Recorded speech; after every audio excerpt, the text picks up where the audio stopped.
ਜਾ ਸ਼ਾਇਦ ਮੈਂ ਕਹਿਵਾਂ ਉਹਦੇ ਕੋਲ ਸੀ ਮੈਂ ਉਹਨੇ ਉਹਦਾ ਕਮਰਾ ਦਿਖਾ ਲਿਆ ਹੈ ਨੀ ਇਹ ਅੱਛੀ ਨੋਰਵੀਜਨ ਲੱਕੜੀ ਉਹਨੇ ਕਿਹਾ ਰਹਿਣਾ ਤਾਂ ਬਹਿ ਜਾ ਜਿੱਥੇ ਵੀ ਤੇਰੀ ਮਰਜ਼ੀ ਮੈਂ ਆਲੇ ਦੁਆਲੇ ਦੇਖਿਆ ਕੋਈ ਉੱਥੇ ਕੋਸੀ ਨਹੀਂ ਸੀ ਮੈਂ ਦੂਈ ਤੇ ਬਹਿ ਗਿਆ ਸਮਾਂ ਸੋਚ ਕੇ ਉਹਦੀ ਸ਼ਰਾਬ ਪੀ ਕੇ ਅਸੀਂ 2 ਵਜੇ ਤੱਕ ਗੱਲਾਂ ਕੀਤੀਆਂ ਫੇ ਉਹਨੇ ਕਿਹਾ ਸੌਣ ਦਾ ਸਮਾਂ ਹੋ ਗਿਆ Ramón Lobo, buenos días. Muy buenos días, ¿qué tal? Hoy es la fiesta de la bicicleta en Madrid. Creo que si sales con tu bici, creo que ya está abierto Ferraz. Sí, bueno, ayer no me atreví a pasar. Vine de Cataluña y puse un tuit preguntando por qué calles se podía ir y por qué calles no se podía ir, pues estaba la cosa peligrosa. La bici la tengo sin las ruedas desinfladas por falta de uso. Antes tengo que localizar a Guillermo Altares. Por falta de uso, no por exceso de peso. Que nadie porque la dieta va fantástica. Tengo que localizar a Guillermo Altares, que tiene un hinchador de estos y bueno, veremos qué se puede hacer. Pero no la usas, ¿eh? No, es que estoy en crisis. ¿No la usas? Estoy en crisis porque la movilidad ahora, la velocidad no me gusta. ¿La velocidad no te gusta? No, porque este país va muy deprisa. Sabes que si vas muy deprisa se envejece más, esto lo dicen los científicos. Sí, es la teoría de Rajoy. Exacto. Empezamos. Vamos.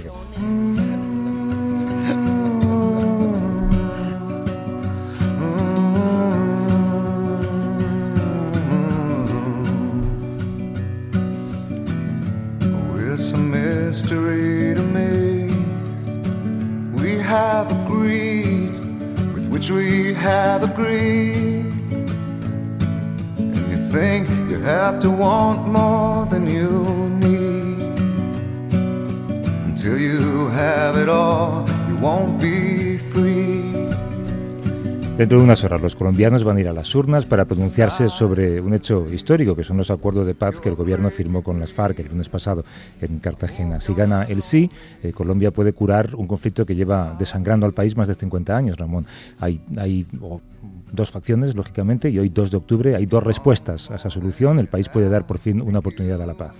Sí, en realidad solo se necesita un 13% del censo que diga que sí, pero claro, son 4.396.626 votos, que no es tan fácil. Y está el expresidente Uribe, está en contra, y hay otra serie en contra. Había un titular otro día muy bueno del New York Times que era un poco el miedo a la paz por la costumbre de la guerra. La guerra es lo que ha vivido el 82,9% de los colombianos y claro, es su vida diaria.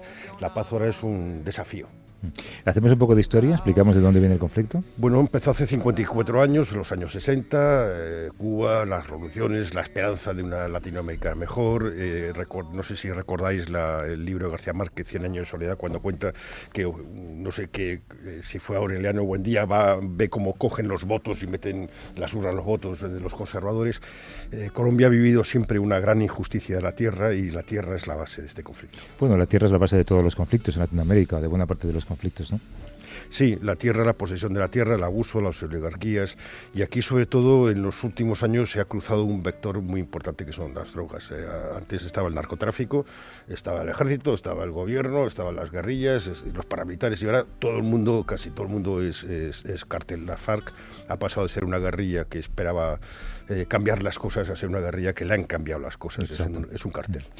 Para ampliar detalles sobre ese plebiscito está con nosotros la compañera Ángeles Barceló, que está en Bogotá, además, donde creo que son 7 horas menos. Ángeles, ¿cómo estás? Buenos días. Hola, muy bien. Bueno, buenos días, buenas noches, que yo todavía no me he acostado. Exacto.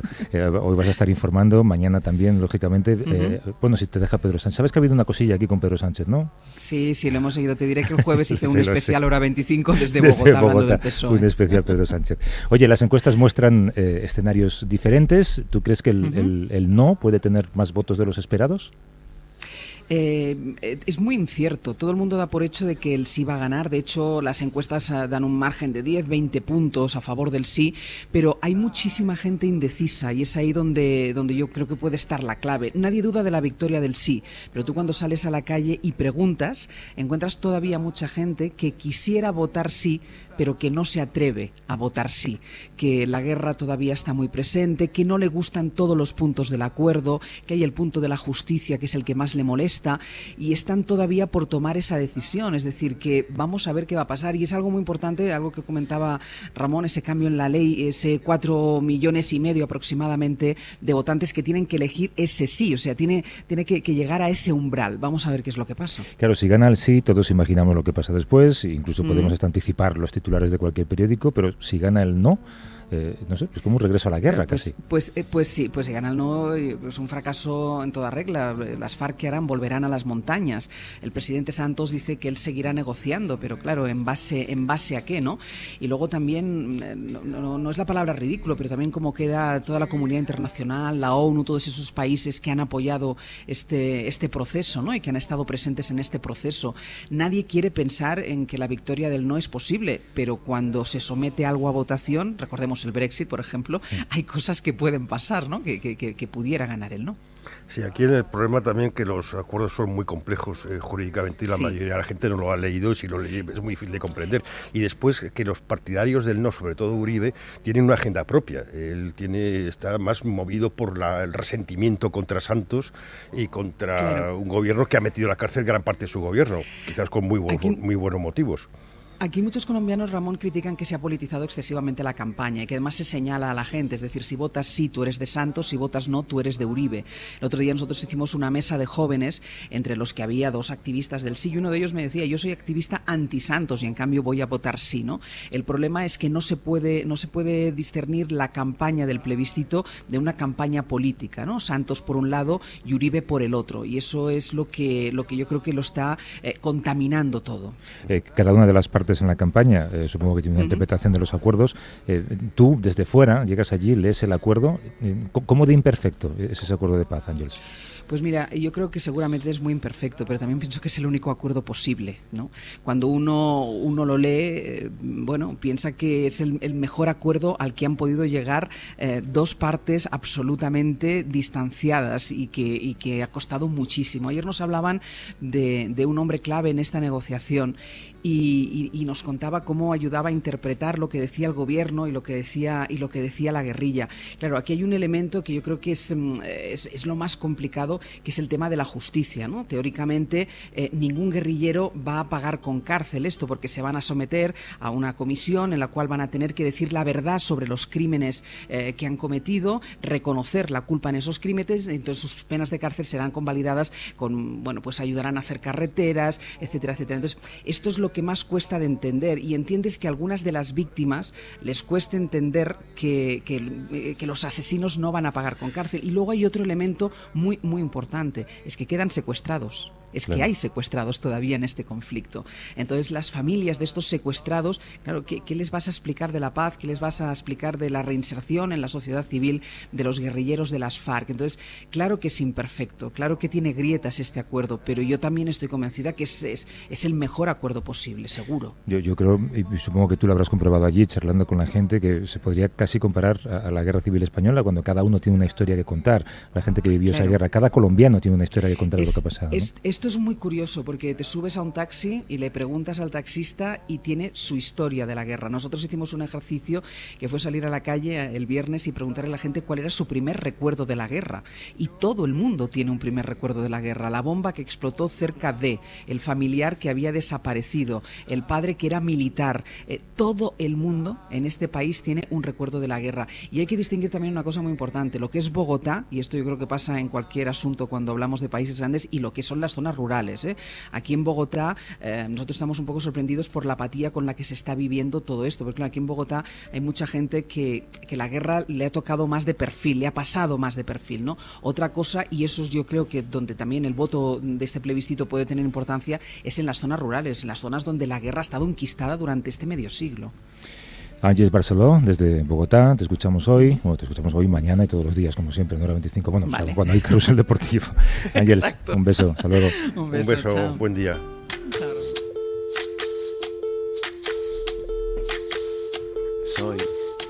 Soy lo que dejaron, soy toda la sobra de lo que se robaron. Un pueblo escondido en la cima, mi piel es de cuero, por eso aguanta cualquier clima. Soy una fábrica de humo, mano de obra campesina para tu consumo. Frente de frío en el medio del verano, el amor en los tiempos del cólera, mi hermano. El sol que nace y el día que muere, con los mejores atardeceres. Soy el desarrollo en carne viva, un discurso político sin saliva.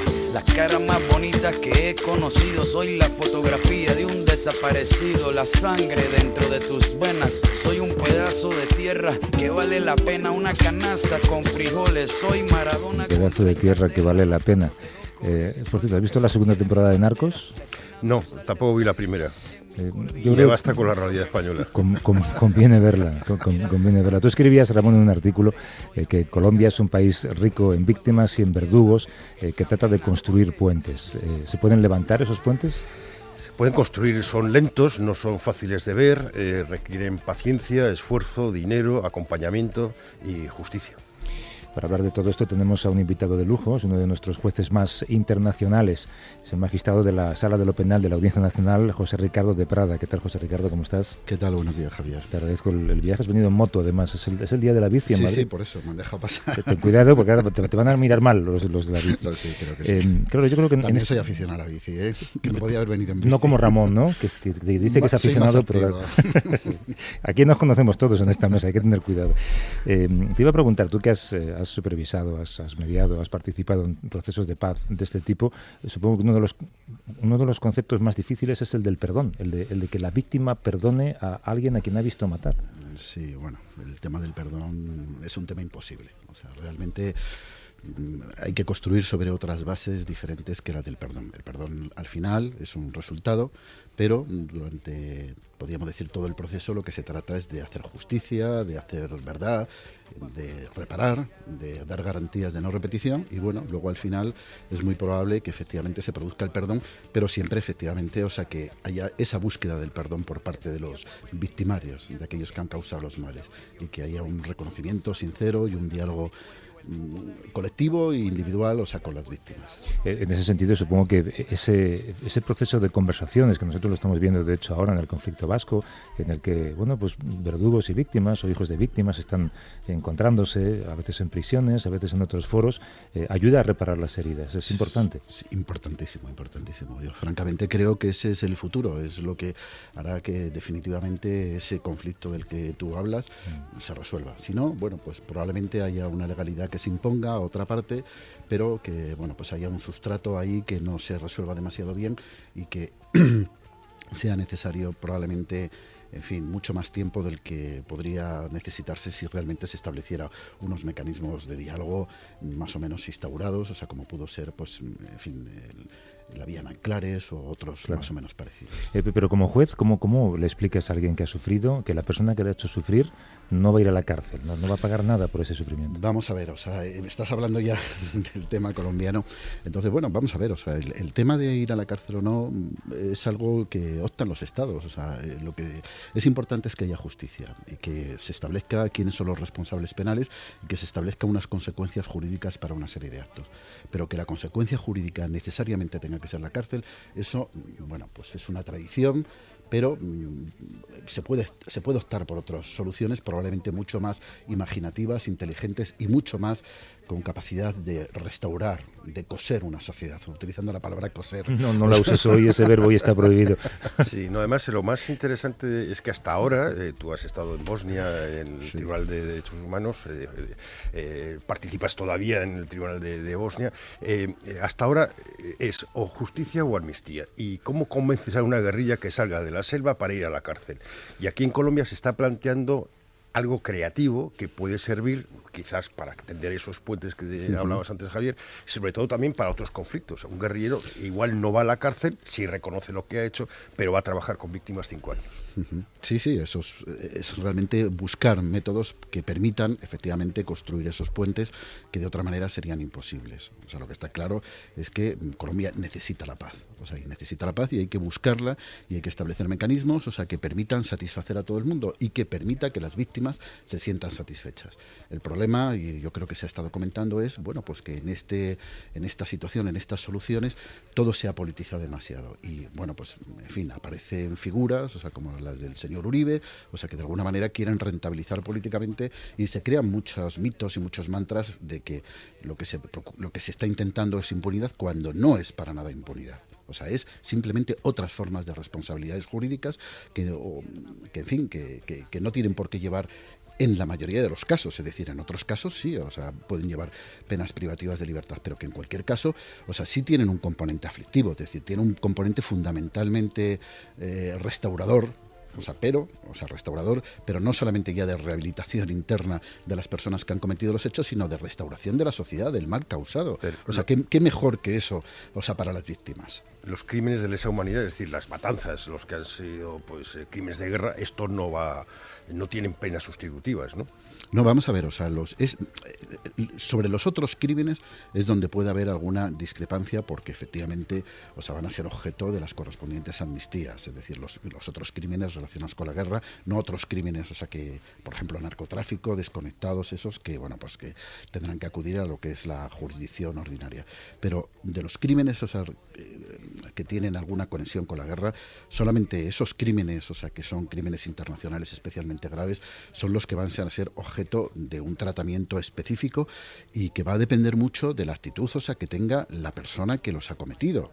O sea, de que reconozca los hechos, de que los reconozca además prontamente, o sea, y la ley establece varias, podríamos decir, situaciones diferentes. O sea, en el caso de reconocimiento inmediato de esa pérdida de perdón, de ese querer asumir las consecuencias de tus hechos, bueno, pues ahí lo que ocurre es que no vas a ir a la cárcel, vas a tener unas restricciones de tu libertad, pero sobre todo un componente restaurador. Si tú no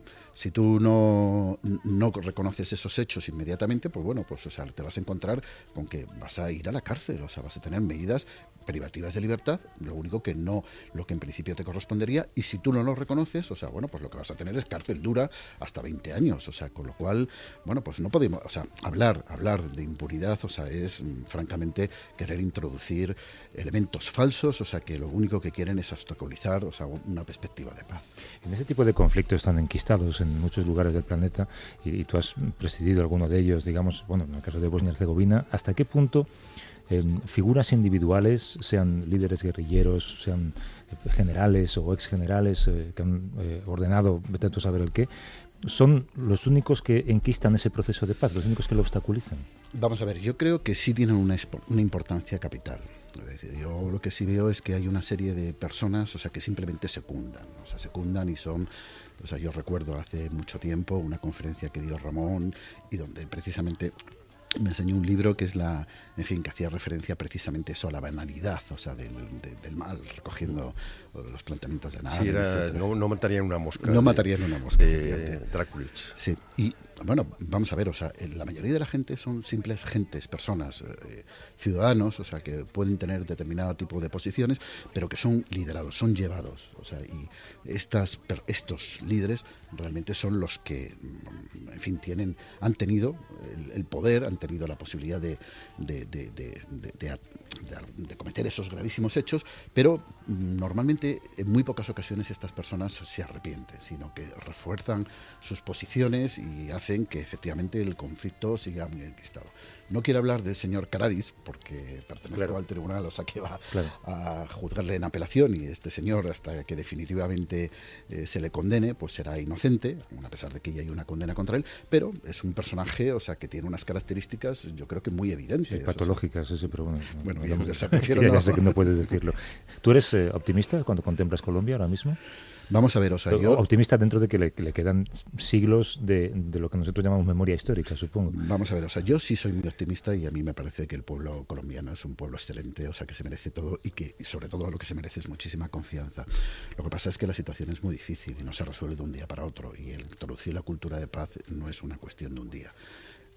Lo que ahora se está tratando es de crear las estructuras, los elementos básicos, los mimbres, o sea, que permitan construir en definitiva la cesta de la paz.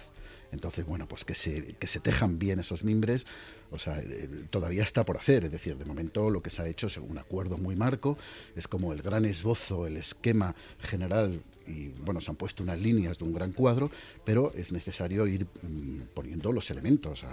Es necesario una legislación, o sea, que desarrolle todo lo que se ha hecho hasta ahora, es necesario unos jueces, o sea, que efectivamente garanticen que el proceso va a ser un proceso que no lleve consigo la impunidad, y por otra parte lo que se necesita es, o sea, pues mucha generosidad, o sea, por parte de los colombianos víctimas, y también mucho reconocimiento del daño causado por parte, o sea, de los victimarios. Pero hay que recordar que junto con este conflicto también ha habido otro, o sea, que ha sido objeto de un planteamiento separado, que es todo el tema del paramilitarismo, porque aquí no hablamos simplemente, o sea, de FARC contra el Estado, es que también estaban los paramilitares por otro lado. Es que esto es un conflicto un poquito bastante más complejo, o sea, que nuestra guerra civil. Tú has estado muy implicado en Colombia y seguramente en todo este proceso de tribunales que se van a crear y jueces internacionales que igual participan, igual también estás implicado, ¿no? Bueno, bien, a mí es un tema... Tú eres nuestro juez internacional. Te toca, ¿no? A mí es un tema que me interesa sobremanera, y he escrito cosas y estoy presente y ya he participado en proyectos en relación sobre todo con paramilitares, con la ley de justicia y paz. O sea que, bueno, pues consiguió lo que consiguió. O sea, y esa es una ley que en su momento procuró mucha impunidad, y lo digo así con palabras, y que, bueno, pues es una ley propugnada por Uribe y ahí nadie planteó nada. Y sin embargo en esta sí parece que todo el mundo, que es mucho menos, o sea, que procura mucho menos impunidad que la otra ley. Lo que pasó con los jefes paramilitares, acabaron extraditados, ¿puede ocurrir ahora con los jefes de la FARC? Vamos a ver, o sea, si hubiera un cambio de gobierno, por ejemplo. Vamos a ver, eso es que es una de las posibilidades, o sea, pero bueno, la gestión esa yo creo que es una gestión judicial. Es decir, en principio los acuerdos lo que establecen es, o sea, que no se podrá extraditar por hechos, o sea, que tengan relación con el conflicto y con sus conexos. El problema es siempre el tema del narcotráfico. Claro. Y, o sea, que en principio no tendría por qué estar con eso. Y bueno, pues ahí yo considero que es prioritario, o sea, pero eso es una opinión personal, que es prioritario el rendir cuentas dentro del proceso, o sea, de justicia para la paz. O sea, entonces, bueno, eso es un tema que garantizar que efectivamente estas personas no vayan a ser extraditadas, yo creo que en principio es muy difícil decirlo. Yo creo que no es...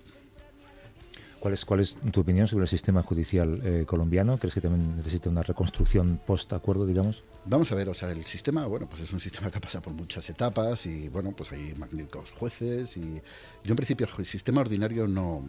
Pienso que es un sistema como otro cualquiera. Yo creo que no funciona excesivamente mal. A mí hay cosas que no me gustan, pero yo no me meto especialmente con él. El problema es todos estos nuevos órganos de la Justicia Especial para la Paz, o sea, que es absolutamente novedoso. Y no hay ninguna experiencia previa en ningún país. O sea, y todo ese sistema se va a poner ahora en funcionamiento. Yo no quiero decir que sea un experimento, porque eso me parece injusto.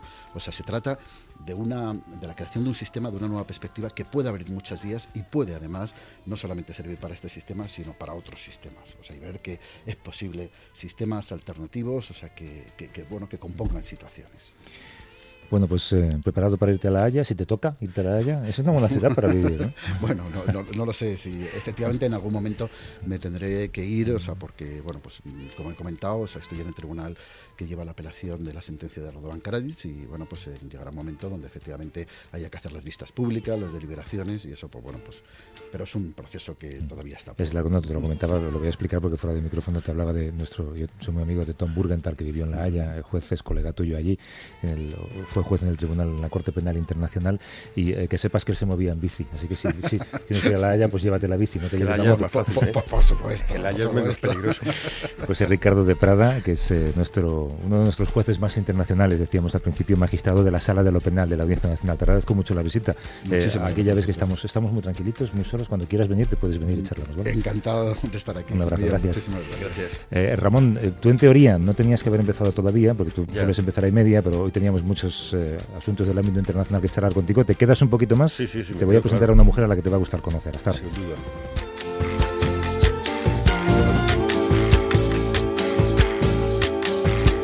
No puedes comprar mi vida.